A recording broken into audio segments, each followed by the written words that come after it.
नमस्कार, स्वागत है आप सभी का न्यूज 18 राजस्थान पर। मैं हूं आपके साथ हेमंत कुमार और शुरुआत करेंगे आज की सबसे बड़ी खबर के साथ। आपको बता दें कि करीब 1 घंटे बाद चुनावों की तारीखों का ऐलान हो जाएगा, यानी कि दोपहर 3 बजे चुनाव आयोग चुनाव की तारीखों का ऐलान करेगा। दिल्ली में मुख्य चुनाव आयुक्त तारीखों का ऐलान करेंगे। तारीखों के ऐलान के साथ ही आचार संहिता देश भर में लागू हो जाएगी। चुनाव के लिए सभी पार्टियों ने कमर कस ली है। बीजेपी, कांग्रेस समेत तमाम क्षेत्रीय पार्टियां भी अपने अपने उम्मीदवारों का ऐलान कर रही है। लेकिन आज सबकी निगाहें, सबकी नजरें चुनाव आयोग की प्रेस कॉन्फ्रेंस पर होगी, जिसमें चुनाव की तारीखों का ऐलान होगा।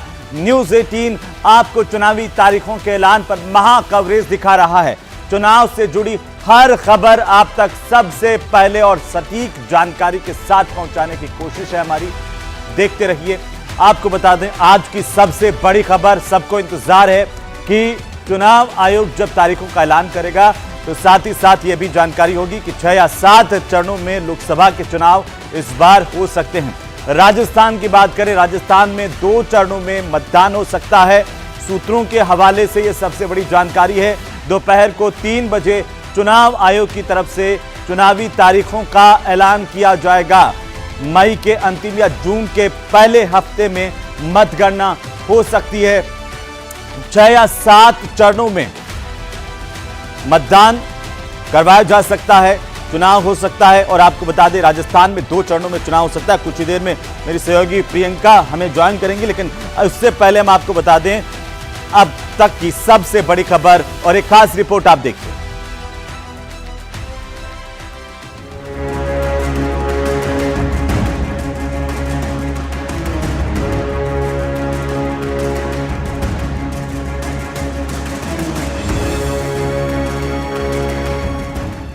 लोकसभा चुनाव का रण पूरी तरह सज चुका है।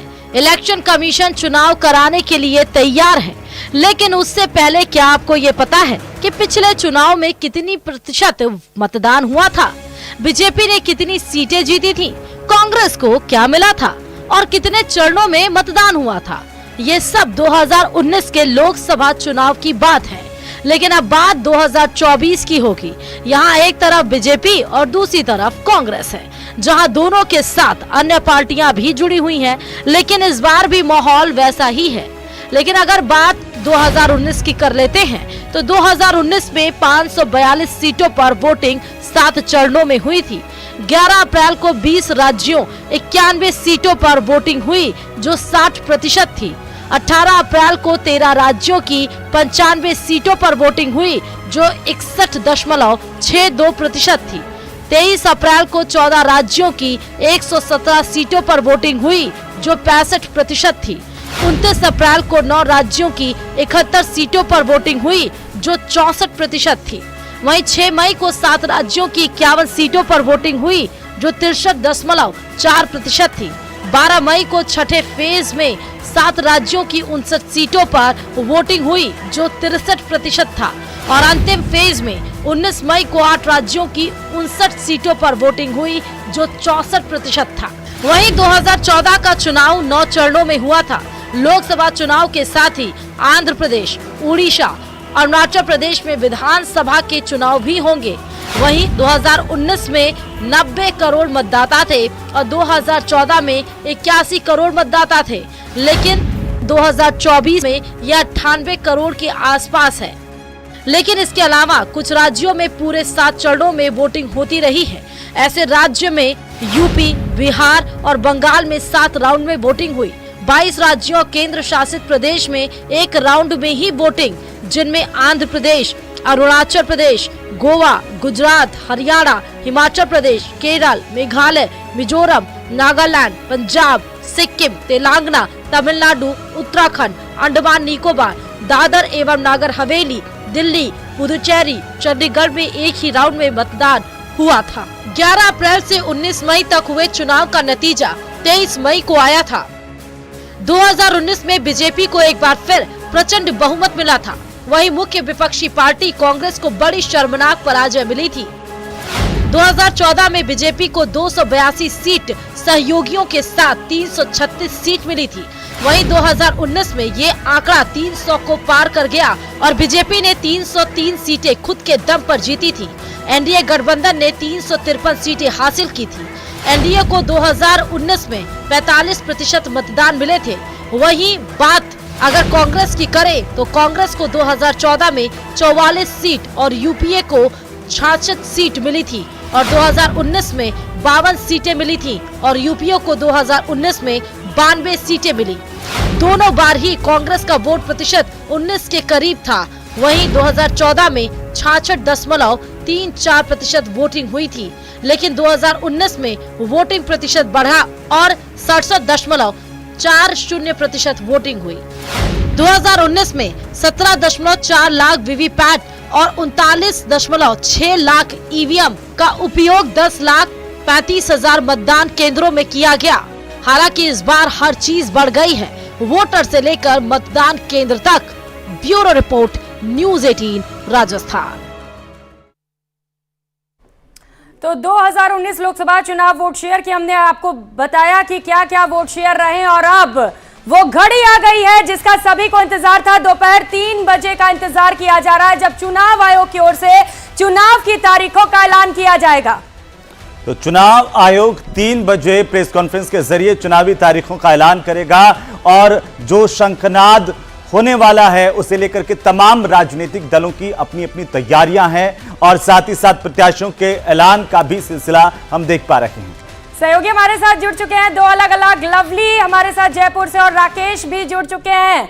खासा उत्साह दिखाई दे रहा होगा सभी पार्टीज में, क्या तैयारियां देख पा रहे हैं लवली? देखिए, बिल्कुल भारतीय जनता पार्टी में देखिए ज्वाइनिंग्स का दौर लगातार जारी है। जिस तरीके से नरेंद्र मोदी के करिश्माई चेहरे के पर ये चुनाव होने जा रहा है इस बार 2024 का, और 24 का रास्ता राजस्थान से किस तरीके से तय किया जाए उसको लेकर के आज मंथन चिंतन के दौर से आगे बढ़ के भारतीय जनता पार्टी में कांग्रेस के कई बड़े बड़े दिग्गज जो हैं वो भारतीय जनता पार्टी का दामन जो है थाम रहे हैं। पॉलिटिकल ये कह सकते हैं घटनाएं राजस्थान में लगातार बढ़ती जा रही है और इंतजार था सभी को कि कैसे, कब और आचार संहिता कब से लगने जा रही है। इस बात को लेकर के लंबे समय से इंतजार किया जा रहा था। अब से ठीक 1 घंटे बाद में जब चुनाव आयोग की प्रेस कॉन्फ्रेंस होगी उसके बाद में भारतीय जनता पार्टी जयपुर में के मुख्यालय में जो प्रदेश अध्यक्ष हैं सीपी जोशी, वो भी संबोधित करेंगे पत्रकारों को और बताएंगे कि चुनाव में क्या कुछ रोड मैप रहने वाला है भारतीय जनता पार्टी का। फिलहाल भारतीय जनता पार्टी मुख्यालय में जो एक बैठक चल रही है, जो नई ज्वाइनिंग्स हुई हैं, जो तमाम पदाधिकारी हैं जिन्होंने नई ज्वाइनिंग्स की, उनके साथ में बीजेपी के पदाधिकारी बैठ करके एक अनऑफिशियल मंथन कर रहे हैं, बातचीत कर रहे हैं और बातचीत के सिलसिले के साथ ही भारतीय जनता पार्टी अब चुनाव में जा रही है, चुनाव के मैदान में उतरेगी। और इस समर में बीजेपी ने लक्ष्य रखा है मिशन 25 का। इससे पहले 2 बार 25-25 सीटें भारतीय जनता पार्टी जीत चुकी है और तीसरा ये जो मौका होगा जब न्यूज़ 18 का ओपिनियन पोल भी इस बात का जिक्र कर रहा है कि राजस्थान में करीब करीब 25 सीटों पर क्लीन स्वीप करने की तैयारी बीजेपी ने कर ली है और ऐसा ही माहौल ग्राउंड से नजर भी आ रहा है। और बीजेपी के अंदर भी इस बात को लेकर के न्यूज़ 18 के ओपिनियन पोल के बाद में खासा उत्साह जो है वो भी बीजेपी में देखा जा रहा है। तो कुल मिलाकर के ये कहा जा सकता है कि राजनीतिक घटनाक्रम अब धीरे धीरे तेजी से बढ़ रहे हैं और जो उद्घाटन और लोकार्पणों का सिलसिला था वो 3 बजे के बाद में थम जाएगा जब 3 बजे प्रेस कॉन्फ्रेंस होगी। अभी कई इलाकों के अंदर मंत्री गए हुए हैं जो लोकार्पण, शिलान्यास और तमाम तरह की योजनाओं की सौगात लोगों को दे रहे हैं। राजस्थान की सरकार ने और दिल्ली की सरकार ने पेट्रोल के दाम घटा करके एक बड़ा मैसेज देने की कोशिश की है। लेकिन अब साथ साथ में बड़ी बात यह है कि अब जब चुनावी जो शुरुआत होने जा रही है राजस्थान सहित पूरे देश भर के अंदर और देश की नई सरकार को चुनने का वक्त आएगा। अब नदी का चुनाव इसे कहा जाता है, ये बड़ा चुनाव है। नाली का चुनाव तो विधानसभा का, नगर पालिका का चुनाव है, लेकिन ये नदी का चुनाव है। तो बिल्कुल लवली, आप बने रहिए हमारे साथ। और चूंकि पूरे देश को इंतजार है कि आखिरकार कब चुनावी तारीखों का ऐलान होगा, जब चुनाव आयोग प्रेस कॉन्फ्रेंस करते हुए चुनावी तारीखों का ऐलान करेगा। हम सीधे रुक कर लेते हैं, सहयोगी राकेश शर्मा हमारे साथ जुड़ रहे हैं। राकेश, अभी क्या देख पा रहे हैं धरातल पर, किस तरह की स्थितियां, क्योंकि कांग्रेस से लगातार नेताओं का बीजेपी में आना राजस्थान में देखा जा रहा है। तो पश्चिमी राजस्थान की बात करें, वहां पर कुछ नेता कांग्रेस भी ज्वाइन कर रहे हैं, अभी क्या स्थितियां हैं? बिल्कुल देखिए, जिस तरीके से चुनाव की तिथि आज चूंकि घोषित हो जाएगी और आज के बाद लोकसभा चुनाव की रणभेरी बच जाएगी। भाजपा और कांग्रेस इससे पहले दोनों अपना मैदान तैयार कर चुके हैं। जिस तरीके के जो सर्वे बीजेपी और कांग्रेस ने करवाए हैं, हालांकि भाजपा इस बार लगातार लोकसभा में 25 सीटों की हैट्रिक बनाने की तैयारी कर रही है, वहीं कांग्रेस अपना खाता खोलेगी क्योंकि लगातार 2 लोकसभा चुनावों में कांग्रेस को एक भी सीट राजस्थान से नहीं मिली है। ऐसे में कांग्रेस के सामने ये चुनौती है कि किस तरीके से इस जो सूखा पड़ा हुआ है लोकसभा सीटों का उसको समाप्त किया जाए। अब कांग्रेस उम्मीद लगा रही है कि लगभग 10 से 12 सीटों पर जो है अच्छी टक्कर की संभावना राजस्थान में है। ऐसे में कांग्रेस के जो लगातार नेता, जनाधार वाले नेता और प्रत्याशी छोड़ करके भाजपा में जा रहे हैं, वहां निश्चित तौर पर भाजपा का जनाधार बढ़ रहा है। सबसे बड़ी हैरानी की बात यह है कि इस बार कांग्रेस के नेतृत्व में ना वो जोश दिख रहा है, ना वो उत्साह नजर आ रहा है और ना ही एक इस तरह की ऊर्जा नजर आ रही है कि लोकसभा चुनावों की तैयारियों से पहले वो जनता के बीच जाएं और जो केंद्र सरकार की नाकामी की बात हो या फिर भाजपा की नाकामियों की या राज्य सरकार चूंकि 3 महीने से कार्य कर रही है, तो अभी तक लोकसभा चुनाव पर जो विपक्ष है उसका जोश नजर नहीं आ रहा है। हमने इस मामले में जो पीसीसी अध्यक्ष गोविंद सिंह डोटासरा और तो चुनावी शंखनाद दोपहर 3 बजे का वक्त, जब ऐलान होगा चुनाव की तारीखों का और काउंटडाउन शुरू हो चुका है। मेगा कवरेज लगातार आपको दिखाते रहेंगे और उससे पहले चर्चा भी करेंगे क्योंकि जानना भी जरूरी है कि मौजूदा हालात क्या हैं पार्टीज के, और इसके लिए खास मेहमान इस वक्त हमारे साथ जुड़ चुके हैं। एक एक कर परिचय करा देते हैं। सुरेश गर्ग, प्रवक्ता भारतीय जनता पार्टी के हमारे साथ जुड़ चुके हैं। किशोर शर्मा, प्रवक्ता कांग्रेस से हमारे साथ जुड़ चुके हैं। आशुतोष रावत, वरिष्ठ पत्रकार के तौर पर इस वक्त हमारे साथ जुड़े हुए हैं। राकेश गोयल, पॉलिटिकल एनालिस्ट के तौर पर स्टूडियो में इस वक्त हमारे साथ मौजूद है। निरंजन पोद्दार जी भी हमारे साथ पॉलिटिकल एनालिस्ट के तौर पर इस वक्त स्टूडियो में मौजूद है। बहुत स्वागत आप सभी खास मेहमानों का न्यूज 18 राजस्थान पर। चर्चा की शुरुआत सुरेश गर्ग जी आपसे करते हुए, क्योंकि बीजेपी अकेले 370 और एनडीए के साथ 400 प्लस का दावा कर रही है। मौजूदा हालात को देखें तो क्या आपको लग पा रहा है अचीव कर पाएंगे यह बड़ा टारगेट? निश्चित रूप से हम 400 पार का जो हमारा लक्ष्य है उसको निश्चित रूप से पार करेंगे और भारतीय जनता पार्टी 370 सीटें पूरे हिंदुस्तान में जीत के आएगी और राजस्थान में 25 की 25 सीटें लेके आएंगे। किसी भी तरीके का कोई डाउट नहीं है। जिस तरह से पिछले 10 साल के अंदर नरेंद्र मोदी जी ने विकास का जो मॉडल हिंदुस्तान के अंदर किया है कि आज ये देख लीजिए कि मेडिकल कॉलेजों की स्थिति देख लीजिए। पहले 2014 के अंदर मेडिकल कॉलेज कितने थे और आज मेडिकल कॉलेज हिंदुस्तान में कितने हैं, कितने आप ये देख लीजिए कि इंफ्रास्ट्रक्चर के अंदर देख लीजिए, रोड इंफ्रास्ट्रक्चर का किस तरह से काया पलट हुआ है। दिल्ली मुंबई एक्सप्रेसवे है और भी कई तरह के रोड इंफ्रास्ट्रक्चर। रेलवे के अंदर डेवलपमेंट देख लीजिए, 85% से 90% इलेक्ट्रिफिकेशन हो गया है, दोहरीकरण हो गया और वंदे भारत ट्रेन हमने चलाई है। और डिफेंस के अंदर आत्मनिर्भर हुए हैं। आपने देखा होगा मोबाइल के अंदर किसी 2014 से पहले सिर्फ 2 यूनिट हुआ करती थी, आज 200 से ज्यादा मैन्युफैक्चरिंग यूनिट है और हम आत्मनिर्भर है और एक्सपोर्ट भी कर रहे हैं। तो 10वीं अर्थव्यवस्था से 5वीं अर्थव्यवस्था हिंदुस्तान आया है। जिस तरह से हिंदुस्तान का कायाकल्प किया, जिस तरह से विकास का मॉडल नरेंद्र मोदी जी ने पिछले 10 साल तक इस हिंदुस्तान की धरती पर दिया है, उसको देखते हुए हिंदुस्तान की जनता वापस नरेंद्र मोदी जी को तीसरी बार प्रधानमंत्री बनाएगी और हम 400 से ज्यादा सीटें लेके आएंगे। आपने देखा होगा कि दुनिया भर के जो विज्ञापन, दुनिया भर के ओपिनियन पोल आ रहे हैं, ओपिनियन पोल के अंदर भी यही दर्शाया गया है कि एनडीए की अब की बार 400 से ज्यादा सीटें आ रही है। तो ये सब चीजें और जनता का रुख आपने देखिए 370 हमने हटाया है, जो हमारी 1952 से मांग थी, क्योंकि आज 35,000 करोड़ से 36,000 करोड़ रुपए हम जम्मू के अंदर कश्मीर के अंदर खर्चा होता था और वो सिर्फ 3 परिवारों के ऊपर खर्चा होता था। आज वो अगर वो वहां पे खर्चा हो रहा है तो वो आम आदमी के ऊपर खर्चा हो रहा है और आज 2 करोड़ से ज्यादा टूरिस्ट वहां पे पहुंच रहे हैं। इस तरीके से पूरे हिंदुस्तान में देख लीजिए, आज हमने राम मंदिर 500 साल पुरानी जो एक भव्य राम मंदिर अयोध्या के अंदर हुआ है उसको जनता ने भी देखा है। तो ये पूरे हिंदुस्तान का एक विकास का मॉडल है, उसको देखते हुए जनता वापस नरेंद्र मोदी जी को तीसरी बार प्रधानमंत्री बना। ठीक है सुरेश गर्ग साहब, चूंकि देखिए कांग्रेस भी लगातार ये दावा कर रही है कि इस बार मुकाबला दिलचस्प होगा, कांटे का होगा, खासतौर पर राजस्थान में। किशोर शर्मा जी हमारे साथ हैं, कांग्रेस पार्टी के प्रवक्ता। किशोर जी, क्या तैयारियां हैं, क्योंकि अब 3 बजे चुनाव आयोग प्रेस कॉन्फ्रेंस करते हुए ऐलान कर देगा, शंखनाद कर देगा चुनावी तारीखों का, तो ऐसे में आप कहां पा रहे हैं कांग्रेस पार्टी के तौर पर?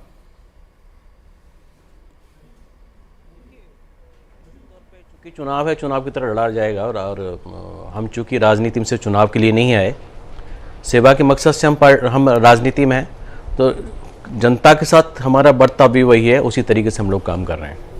और चूंकि अभी डेट डिक्लेयर होना है, उसके बाद सबको जनता के बीच में जाना है। चूंकि हम जनता के बीच में शुरू से हैं, तो हम आश्वस्त हैं कि हम अच्छी स्थिति में रहेंगे।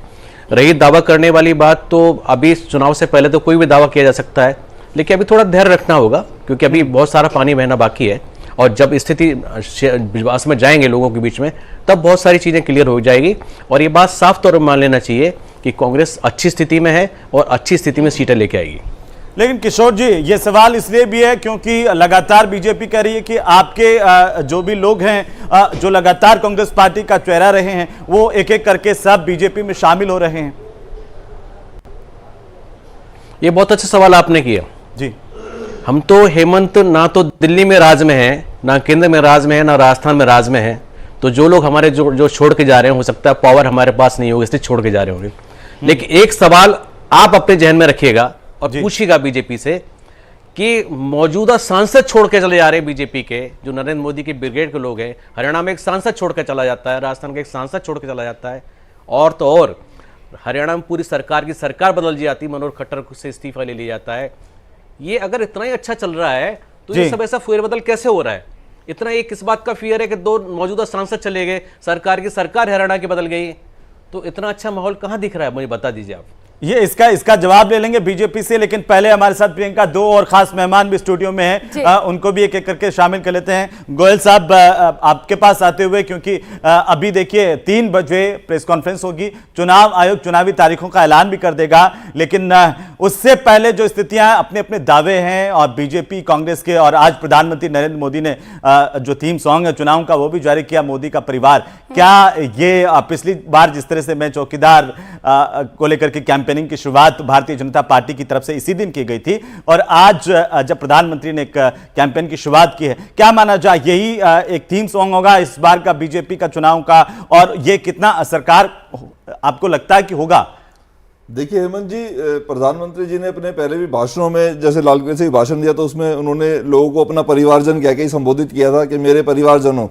तो मोदी जी ने पिछले साल इस चीज़ को जनता के जहन में डाल दिया था कि आप मेरे परिवार का हिस्सा हैं। और जब लालू जी ने कटाक्ष किया उनके ऊपर और उनको एक तरह से उनको बिना परिवार का एक बताने की चेष्टा की, तो पूरा हिंदुस्तान उनके साथ खड़ा हुआ और उन्होंने कहा कि हम मोदी का परिवार है, हम मोदी जी के साथ हैं, हम मोदी का परिवार है। तो मोदी जी ने उसी चीज को आज अपने सॉन्ग के अंदर लेके आए हैं, और पूरा देश आज इस चीज को मानने लगा है कि वो मोदी परिवार का हिस्सा है। और जिस तरीके से हम देख रहे हैं, वोट प्रतिशत भी हम देख रहे हैं, दिखा रहे हैं, लगभग 20% का अंतर कांग्रेस और भारतीय जनता पार्टी के बीच में वो खाई बन गया है। 20% का जो अंतर है, ये बहुत बड़ा अंतर होता है। ये पूरा एक तरफा इलेक्शन है।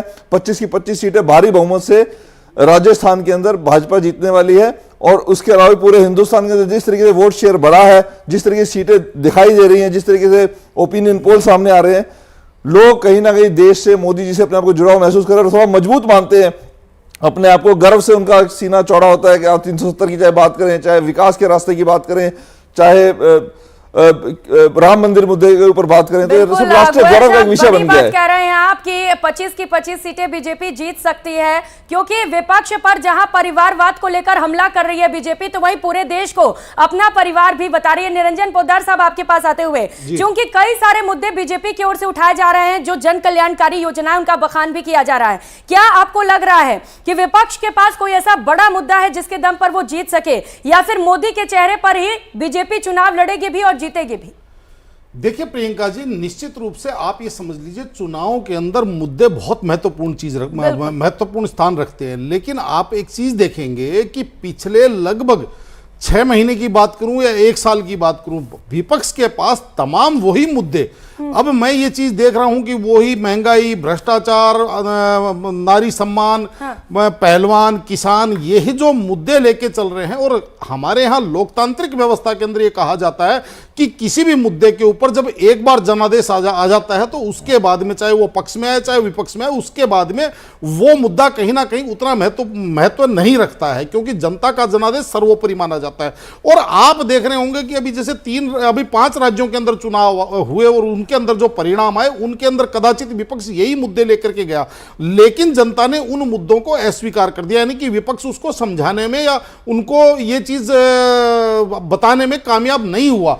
और दूसरी तरफ आप देखेंगे कि भारतीय जनता पार्टी अपना एक सबसे बड़ा मुद्दा जो नरेंद्र मोदी जी का जो फेस लेकर के चल रही है, तो यहां पे आपको ये चीज समझनी पड़ेगी। मेरा यह मानना है जब भी मेरे से सवाल पूछा जाता है कि इन 2024 के लोकसभा चुनावों के मुद्दा क्या होगा, तो मैं ये कह रहा हूं कि इनके अंदर एक ही मुद्दा है और वो है नरेंद्र मोदी जी। अब वो ये है कि नरेंद्र मोदी जी को तीसरी बार सत्ता की देश की बागडोर हाथ में देनी है या नरेंद्र मोदी जी को विश्राम देना है। केवल मुद्दा आज की तारीख में यही है। और इसके अंदर आप ये मान के चलिए कि अब जो राजनीति चल रही है वो केवल भरमाने की और समझाने की। जो राजनीतिक पार्टियां भरमाने में अगर कामयाब हो गई तो कहीं ना कहीं भारतीय जनता पार्टी आपको बैकफुट पे नजर आए या डेंट होता हुआ दिखेगा, लेकिन अगर भारतीय जनता पार्टी समझाने में अगर कामयाब रही तो मेरे हिसाब से कुछ भी अप्रत्याशित परिणाम घटित हो सकते हैं। जी, और आप पोद्दार साहब, आप ये कह रहे थे कि विपक्ष लगातार बेरोजगारी, महंगाई, क्या ये मुद्दे नहीं है क्या आम आदमी के? हो सकता है विपक्ष उनको सही तरीके से जनता के बीच में नहीं रख पाए हो, लेकिन आम आदमी के मुद्दे तो हैं ये। और अभी किशोर जी जिक्र कर रहे थे। सुरेश गर्ग साहब, एक छोटी सी टिप्पणी, जो किशोर जी का सवाल था उसका जवाब दे दीजिए, उसके बाद में आशुतोष जी के पास जाएंगे। छोटी सी टिप्पणी ये कि आप अपने आप को कह रहे हैं कि मजबूत है, अभी 3 बजे चुनाव आयोग जो है अब वो ऐलान भी कर देगा तारीखों का। आप कह रहे हैं बीजेपी इतनी मजबूत है कि 25 की 25 सीटें जीतेंगी। कांग्रेस कह रही है कि इतनी मजबूत है, आपके सांसद छोड़ करके जा रहे हैं, आप ऐलान कर पा रहे हैं बाकी दूसरी लिस्ट का। और इसी बीच एक बड़ी खबर है, फिर वापस आपके पास लौटेंगे। गैंगस्टर विक्रम लादेन का गुर्गा गिरफ्तार हुआ है। जेल में लादेन को सामान सप्लाई करते हुए पकड़ा गया। तो बड़ी खबर इस वक्त की आपको बता रहे हैं, गैंगस्टर विक्रम लादेन के गुर्गे को गिरफ्तार कर लिया गया है। खैरथल जिला पुलिस की डीएसटी टीम ने यह बड़ी कार्रवाई की है, जहां पर पुलिस को बड़ी सफलता मिली है। बहरोड के पहाड़ी गांव का रहने वाला गैंगस्टर लादेन, जिसे पुलिस ने गिरफ्तार किया है।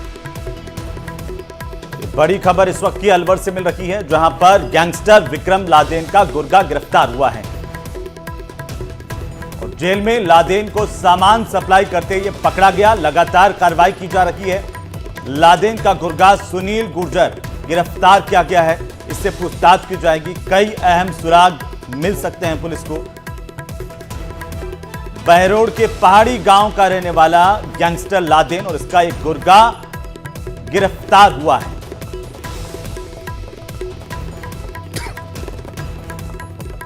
और कर लेते हैं, इस बीच मिल रही एक और बड़ी खबर का। जयपुर से यह बड़ी खबर है, सफाई कर्मचारियों की हड़ताल खत्म हो चुकी है। संयुक्त वाल्मीकि सफाई श्रमिक संघ के प्रतिनिधि मंडल ने वार्ता की और उसके बाद ये बड़ा ऐलान किया गया। इसी बीच ये बड़ी जानकारी, अन्य मांगों को लेकर के हड़ताल पर थे सफाई कर्मचारी, अपनी कई मांगे जिनको रख रहे थे, और अब ये खबर मिल रही है कि सफाई कर्मचारियों की हड़ताल खत्म हो गई है। संयुक्त वाल्मीकि सफाई श्रमिक संघ की तरफ से बातचीत की गई, जो बातचीत सफल रही है और अब सफाई कर्मचारियों की तरफ से इस हड़ताल को खत्म करने का ऐलान कर दिया गया। जयपुर में हड़ताल के चलते जगह जगह कचरे के ढेर मिल रहे थे, लगातार सफाई व्यवस्था बाधित हुई और अब यह अच्छी खबर है राजधानी के बासिंदों के लिए कि सफाई कर्मचारियों की हड़ताल खत्म हो गई है।